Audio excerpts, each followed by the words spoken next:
Those of us who suffer from seasonal allergies and hay fever don't really look forward to spring anyway. But thanks to the onset of the COVID-19 coronavirus, every cough, sneeze, or sniffle has become a reason for us, and those around us, to worry. But doctors like Greg Poland, an infectious diseases professor at the Mayo Clinic and director of the Mayo Clinic's Vaccine Research Group, tell CNN that there is a noticeable difference between a seasonal allergy and the coronavirus, particularly if you're experiencing the same symptoms that you do every year.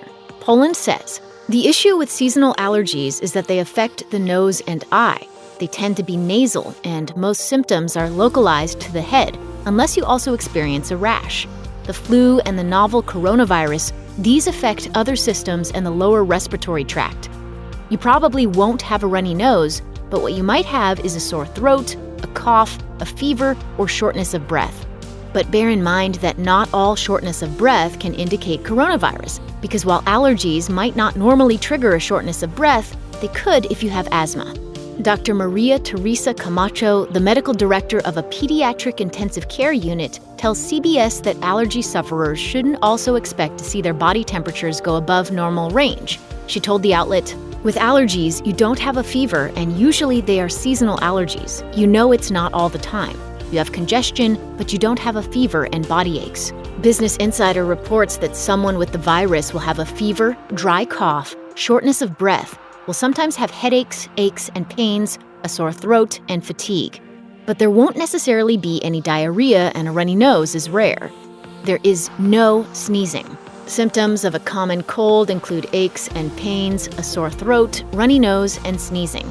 Symptoms of a flu include a fever, a dry cough, headaches, aches and pains, a sore throat, and fatigue. And the most common allergy symptoms are a runny nose, sneezing, and shortness of breath. It may be a bit more of a challenge to work out the differences between COVID-19, a cold, and a flu, though, because as Poland says in a separate interview with CNBC that the cold and flu have similar symptoms to the coronavirus. But if you have all the flu symptoms and you can't breathe, it may be a good idea to get tested as quickly as possible if you're able.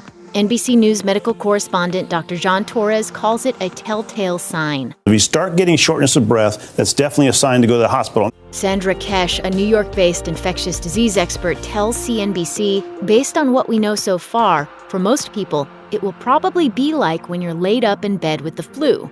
You'll start to feel sick, symptoms get worse until they peak, and then they gradually go away. The WHO has said that coronavirus, unlike allergies, can go from mild or moderate to severe very quickly. Poland tells CNN, if you have an acute case of coronavirus or flu, you will feel so tired, so achy. You'd basically be driven to bed. Everybody would see the difference.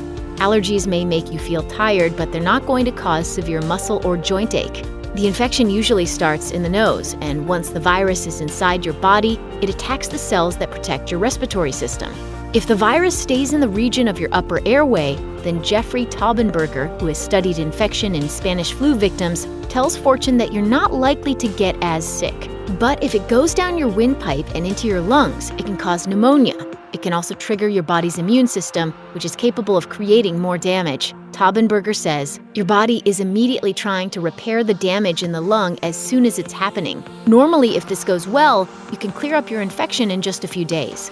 The downside to your body healing itself so efficiently is that your immune system ends up damaging the cells responsible for protecting the lower respiratory tract. And as a result, Taubenberger says the lungs become vulnerable to a second bacterial infection caused by germs that normally live in our noses, throats, and in mechanical ventilators. Bottom line, monitor your symptoms carefully and take all necessary precautions to prevent potentially spreading disease to others, including maintaining social distancing and regularly washing your hands thoroughly. Symptoms vary from person to person, but if you're getting worse, instead of getting better over the course of a few days, seek medical attention.